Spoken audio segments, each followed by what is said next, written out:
What was that? Nothing. I said cardio. Cardio! What else? Moving! Strength. Strength. Dedication. What was that? Dedication. Meditation. No, dedication. Oh, I thought you said medication. What? For some people. What was it? Mental health. Okay. What else, guys? Good What else one. comes to mind? CrossFit. CrossFit. Yes. So a lot of those things, right? So when we look at what is CrossFit's definition of fitness, fitness is your work capacity. Okay? So that's your ability to run, row, ski, bike, weightlifting, Olympic weightlifting, weight training, pretty much anything that we do on a daily basis here at our affiliate, right? So our WODs, our strength training, mobility, all of those things, okay? So in a scientific way, fitness is your work capacity. So the greater your work capacity, the more you can do, the more you can run, the more you can sprint, the more you can ski, row, the more weight you can lift, the greater your work capacity, okay? So why that's important? Everything that we do inside the gym and outside of the gym are going to have an effect on our work capacity, okay? So if you're showing up consistently to classes 4 or 5 times a week, that's gonna improve your work capacity, okay? If outside of the gym, you're going for walks, 20, 30 minutes, you're getting in your steps, you're doing mobility and stretching, that's gonna increase your work capacity, okay? And if you're tracking and monitoring or have an idea on quality nutrition, that is definitely going to help increase your work capacity, okay? So everything we do is gonna put us on a spectrum. So CrossFit spectrum, there's 3 parts to it. There's sickness, there's wellness, and there's fitness, okay? So sickness would mean like, think of chronic metabolic diseases, right? Diabetes, cancer, cardiovascular disease. So those would put us in that sickness realm. If we want to move towards wellness, we start to do things like coming to class 3 to 5 times a week. We go for walks. We stay active. And what defines wellness is usually going to be some kind of metric. So one that I've given a lot of you this last week is body fat percentage and muscle mass, okay? So those are great outputs of determining where you're at on wellness, okay? And then the more we continue to hone in our work capacity, we move towards that realm of fitness, AKA overall health, okay? So the bridge from going to wellness to fitness really is going to be nutrition, because nutrition is either going to undermine or support your fitness goals, okay? So that is why we should think and talk about nutrition, okay? If we can move closer to that fitness part of the spectrum, we have to go back to wellness before we get to sickness. So being in this area of fitness gives us a barrier to sickness, in theory, okay? All right, so because nutrition is that bridge from just wellness to more higher level fitness, that is why nutrition makes up the base of CrossFit's theoretical hierarchy of development, okay? Because we have to be able to fuel our bodies to be able to learn the next pieces of the pyramid, right? So I think a lot of times we come in, at least I did, and I just jumped right into class. I loved it. I was here every day, and I started to see great results. But I would leave here and go eat Wendy's every night. Like, that was my go-to. Biggie bag, it's cheap, it's on the way home, and who cares? I just did CrossFit, so I earned it, right? Anyone else have a mindset like that coming into CrossFit? Just, I did the work, so I can eat whatever I like. Right. So the theory is that if we can build the pyramid up in this order, then it's going to support the next level, right? So if I come in and I dial in my nutrition and I'm properly hydrating and feeding my body, then I should be able to build a base of metabolic conditioning, which is your ability to run, ski, row, right? Overall metabolic conditioning. So, who wants to get better at their cardio? Okay. A lot of people, right? We want to improve that cardio capacity. One of the big things we need to do, probably, to improve that cardio capacity is work on our nutrition. Okay? So, say I've dialed in my nutrition, my metabolic conditioning's there, I'm great at cardio, I'm a cardio junkie, I love it. Then, we get up to gymnastics, okay? Who wants to improve their gymnastics? Okay. So, what is gymnastics? Can anyone tell me what gymnastics is? In this sense. Here are what we do in CrossFit. Body weight. What was that? Body weight stuff. Body weight stuff. Handstands. Yes. Those are great examples of cardio elements. So, like Rebecca was saying, gymnastics is control of your body. Okay. So your ability to do dips and push-ups and sit-ups and toes to bar, right? Your control of your body around nothing, body weight movements, or another implement, okay?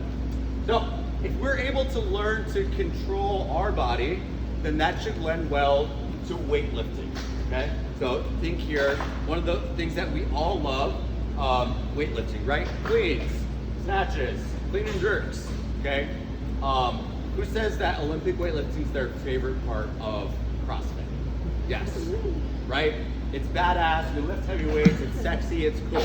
So, if you just come in off the street and be like, I'm just doing CrossFit because I want to do Olympic weightlifting, but you haven't learned how to increase your metabolic conditioning or to control your body, the weightlifting is not going to go so well, okay?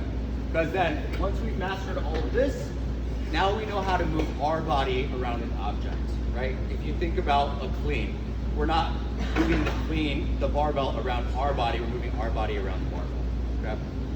All right, and then at the very highest level, if you've honed all this, then think of sport. Think of your CrossFit Games, athletes, or anyone doing a sport outside of here. All of that training would help to support if you're playing pickleball, or tennis, or soccer, recreationally, basketball, all the way up to high-level athletes. As we know that our methodology of CrossFit, we're able to scale that from someone who's brand new, never even stepped in a gym, to our elite level athletes, right? So that's kind of the idea around CrossFit's hierarchy, nutrition being the base. So moving right along. Okay, I'm a CrossFit junkie, so I do kind of stick with their theory and methodology. So if you've never thought, or if you've never heard about it, CrossFit has this cool world-class fitness in 100 words. Okay? And this is what it says. Eat meat and vegetables, nuts and seeds, some fruit, little starch, and no sugar. Keep intake to levels that will support exercise but not body fat. Practice and train major lifts, deadlift, clean, squat, press, clean and jerk, and snatch. Similarly, master the basics of gymnastics, pull-ups, dips, rope climbs, push-ups, sit-ups, presses to handstand, pirouettes, splits, and holds. Bike, run, swim, row, etc. hard and fast. 5 or 6 days per week. Mix these elements in as many combinations and patterns as creativity will allow. Routine is the enemy. Keep workouts short and intense. Okay? So, that definition, very simple, very straightforward, right? It's everything that we basically do as far as the fitness. And now maybe we look to add in that nutrition component. I got a question over here. Fruit-based sugar. We're gonna get to that. Yep. So, great question, and we are gonna address all of those pieces. So, I just love this because like this is why I do CrossFit, it's why I'm a CrossFit coach, it's why I've added the nutrition element to my repertoire, and yeah, it's pretty straightforward, right? Okay, so one of the big things we need to talk about when we look at nutrition is quality of food, okay? So, quick, off the top of your head, what is quality food? Organic. Fresh. Fresh. Real. Real. Beautiful.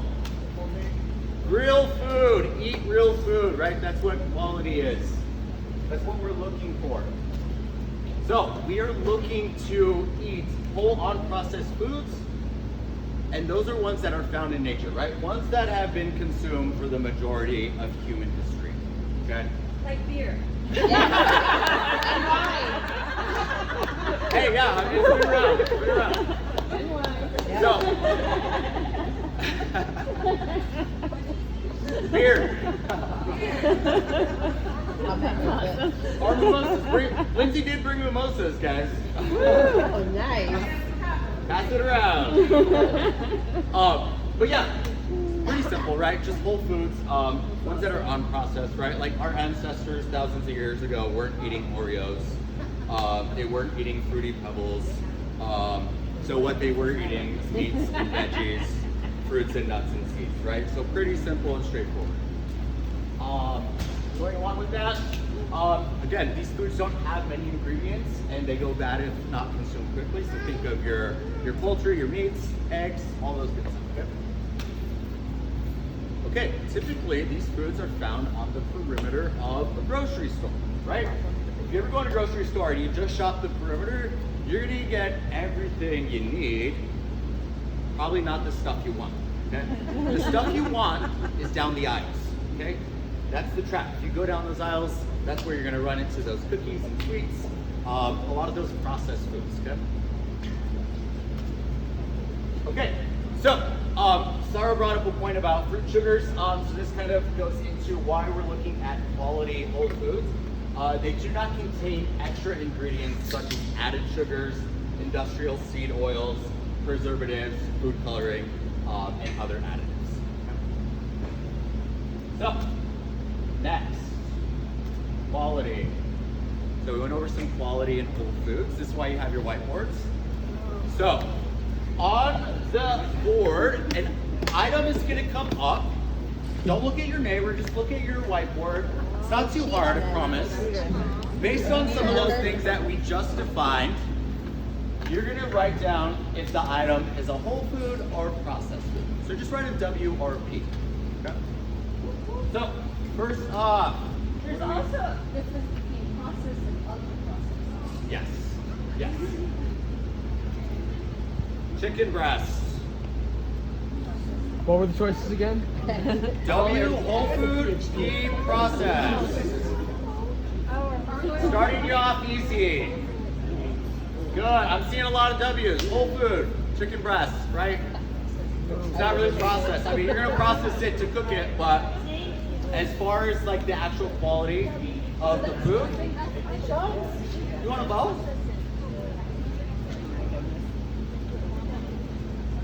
Better than the wrap plus. Oh, Wrap. where's the bin at? We all use our hands. Does anybody have the marker bin? Marker bin, marker bin. Oh, okay, yeah. It's back there, Ahmed.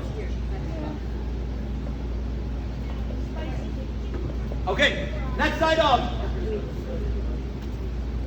Chobani yogurt. Whole food or processed? Hold them high, guys. Hold them high. Lee, are you cheating? Okay, I like this one. I'm seeing some W's. I'm seeing a little bit more P's. Okay. Brad, what is this? P. Okay, you're going to order. So this one, well, yogurt in general can be very good for you. I used to eat these all the time because I was like, I love yogurt. It's got fruit in it. This is amazing. It's a great snack, right? This is where you got to start to educate yourself on food labels and looking at your ingredients, okay? Because I ate these for years, and then only when I started to get into nutrition did I go look at the label and see all the added sugar, which was just cane sugar, okay? So, going back to our definition, this is processed, okay? Because they've added a bunch of cane sugar to it, okay? Next item. What is a better yogurt? Ones that have no added sugar. So I do oikos now, Greek yogurt. It doesn't have any added sugars. Okay? Pretty straightforward. Thank you, Michelle. Nice high W, right? It's an apple. That's a whole food. Okay? It's gonna have sugar in it, fruit sugars, fructose, but we consider that a whole food. It's been around in human history for centuries. Some apples Okay, next one. The waxy stuff. Canola oil.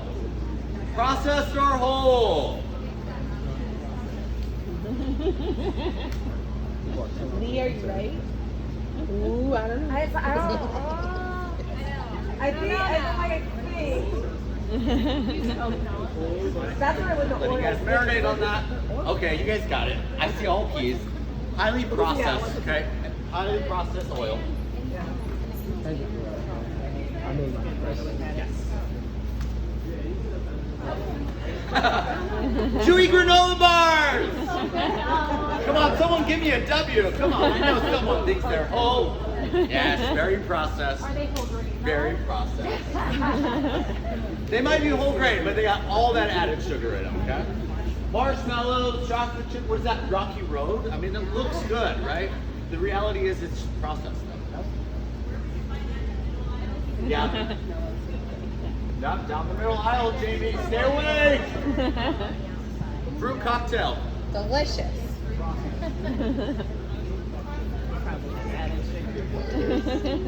Good, you guys are getting the hang of this. Yeah, processed. They probably add a bunch of sugar and syrup to this, right? So you think in theory, oh, it's fruit cocktail, it's great. It's probably gonna add things we don't need. So that's where we think stick to fresh fruits, right? Eggs! That's what popped up if you weren't looking. Eggs. Whole Foods, beautiful. Lots of W's, I love it. Nutella! Ew. Nutella!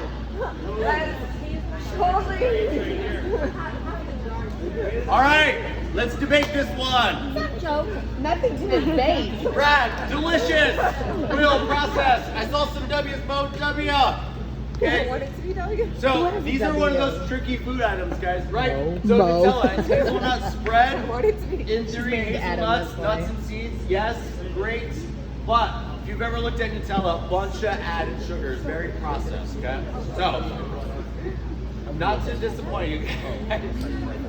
So alternatives, think of just regular peanut butter, almond butter, things like that, okay? Just look at those added sugars. Okay, great job, you guys did really good.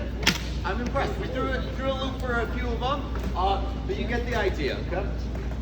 So moving right along, now that we know a little bit more about whole foods, let's talk about macros, right? I know that's the big thing. We always hear macros, macros, macros, protein, carbs, fats, right?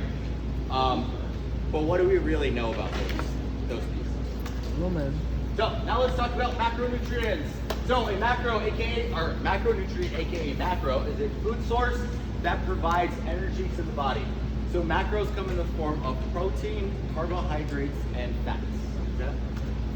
Most foods are going to contain more than one macronutrient, but we categorize foods based off their most prevalent macronutrients, right? So, moving right along, let's talk about everyone's favorite, at least my favorite, protein. I didn't see any excitement for protein. So if we go back to that CrossFit definition, right? Eat meats and vegetables. When they say meat, they mean all protein sources. Okay. So some examples, right? Going in any form of animal protein, such as beef, chicken, pork, turkey, etc. Okay. Protein sources are also going to include things as eggs, dairy products, and seafood. We got a pescatarian in the house over here that likes seafood. Thanks. Vegan sources of protein such as tofu, tempeh, beans, and lentils. Yes. Tempeh from soy as well. So those are going to, in our definition, count as protein sources, right? Some things we have to keep in mind when looking at our, some things we have to keep in mind. Our protein sources, like animal protein sources, are going to have some like non-trivial amounts of fat in them as well. Yes? So those, the byproduct, like the baby, right? That's not very good. Like a little sweet, right? Or is it a better alternative? That depends on your lifestyle and your goals. So there are definitely lots of people who do a specialization diet, so like a vegan diet or a pescatarian diet, keto, all those things. So it just depends on like what are your lifestyle choices and goals. Yes, yeah. Yep. Like a Boca burger or something like that. Yeah. Okay. And along that line, so when we look at our meats, there's going to be some fats associated with that. If you're on a vegan diet, a lot of vegan protein sources are also going to include a significant amount of carbohydrates in those protein sources as well. Okay? So just keep in mind that you have to factor in your fats and carbs associated with your protein sources when it comes time to plan your meals. Okay? So, a definition, some examples. So, why is protein so important? Can anyone off the top of it just give me an example? Muscle mass. Muscle mass. What else? Cooler longer. Good. Yes, those are great examples. All of that. So, protein is found in everything, right? It's in your organs, it's in your muscles, it's in your skin, it's in your hair. Everything, right? It's all protein. So, proteins, like the scientific definition, proteins are made up of chemical building blocks called amino acids. So your body uses amino acids to build and repair muscles and bones and to make hormones and enzymes. And it can also be used as an energy source. Typically it'd be like our last energy source, carbs, fats, and then protein, but it could be used as an energy source. Okay. Protein's critical, guys. Like I feel like if you talk to me a little bit about nutrition in the last few months, or talk to Michelle in class, like we're always talking about protein, right? Like hit your protein goals, prioritize your protein. Whether you're looking to build muscle or lose fat and retain your muscle, like protein is going to be the key, right? Brad is one of my clients, and what do we talk about all the time, Brad? Protein. protein. So, yeah, it's critical. It's what's going to help you build muscle. And then if you're also looking to like lose some fat, we don't want to lose your muscle mass either. So if you eat enough and the right amounts of protein, it's going to help retain that muscle that you have. Okay? So when you guys look at those in-body scans and you see that muscle number, we want that number to stay there or increase. Tori said this one, great point. Protein can help you feel more full, reduce appetite, and reduce your cravings. Okay? And one of the coolest things about protein, this is something that I've learned recently and has made sense as I've made adjustments to my nutrition, is that protein has a higher thermic effect than carbs and fats. So what that means is your body needs more energy and will expend more calories breaking down protein sources than it does breaking down carbs and fats, which ultimately could result in an increase in metabolism. Okay? So if you're looking to speed up your metabolism, which would help you burn more fat, increase your protein. Okay? It's a great, easy way. Hi. Oh, yeah, that's delicious. Jams. All right. Great. Questions on protein as a macronutrient. Okay. Perfect. Moving right along. I think a lot of people's favorite, carbohydrates, right? So when we look at CrossFit's definition for nutrition, eat meats and vegetables, some fruits, some starches, right? Those are all a catch-all for carbohydrates. Okay. So, carbohydrates, vegetables, plant-based items, greens, onions, carrots, all that good stuff. Vegetables have relatively small amounts of digestible carbohydrates. Okay? So the reason we encourage you to eat vegetables is for a fiber source, which is non-digestible, help you feel full longer. Okay? There's a little bit of protein in some vegetables. Okay? If you've never looked at a nutrition label for veggies, like broccoli has like 3 grams of protein per serving. Fruits, those are higher density carbohydrates, right? So things we find in apples, oranges, berries, bananas, pineapples. Okay, so fruits have sugar, right? Like that's a reality. They have glucose and fructose, as well as fiber, vitamins, and minerals. So The reason we want to have some fruits in our diet, obviously a great source of energy, that fast glucose and fructose. I've heard a lot of people this morning saying like they have a banana before they come to class or an apple. Like that's great because it's going to give you like immediate glucose and energy for your workouts, okay? The reason CrossFit says some fruits is because that's about moderation. We don't want to just have our whole diet full of fruits, okay? Because that's just going to be like really a heavy overload on the amount of glucose and fructose in our diet. Another key benefit to going back to fruits, vitamins and minerals, right? And then starches, these are the ones that I love and probably most of us love, right? Starches are other plant-based carb sources such as, consisting of long-chain glucose molecules. That just means that our body breaks them down slower than like fruits. And they're highly digestible, unlike vegetables. Okay? So it's not a bad idea to have a mix of some veggies and a starch when you're considering your meals. Okay? So examples of starches, all your grains. Okay? Wheat, rye, barley, rice, corn, quinoa, oats. Okay? And then your potatoes and legumes, so beans, lentils, and chickpeas. Okay? Those are your starchy vegetables. Okay. So why do we need carbs? Energy! Yeah, that's the big one, right? Pretty straightforward. So, carbs. Your body uses carbohydrates to create glucose, which is your body's main energy source, okay? So if you're working out, you're doing a CrossFit workout, like your body's gonna use your glucose for energy as its first source.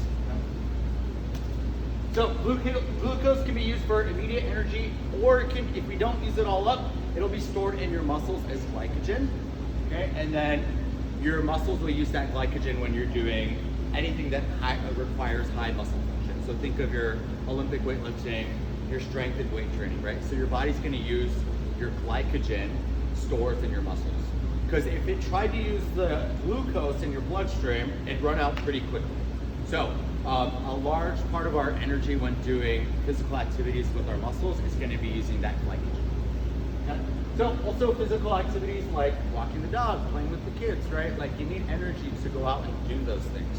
So that's why we need carbs. Yes. Yeah. I mean, you can. Yeah. So again, that's going to be based off like your lifestyle and what works for you. In theory, you could go either way. Some people don't eat before they work out and they do just fine. Some people like to eat before they work out. I personally have built up to where I can eat right before I come in and I feel fine and I have good energy. And then other people, like your 5 and 6 a.m. folks, like they're probably not gonna have a big breakfast at 4:30 a.m. And so they've kind of trained their bodies to adjust to that so that they can come in like a fasted state and still perform well. Okay?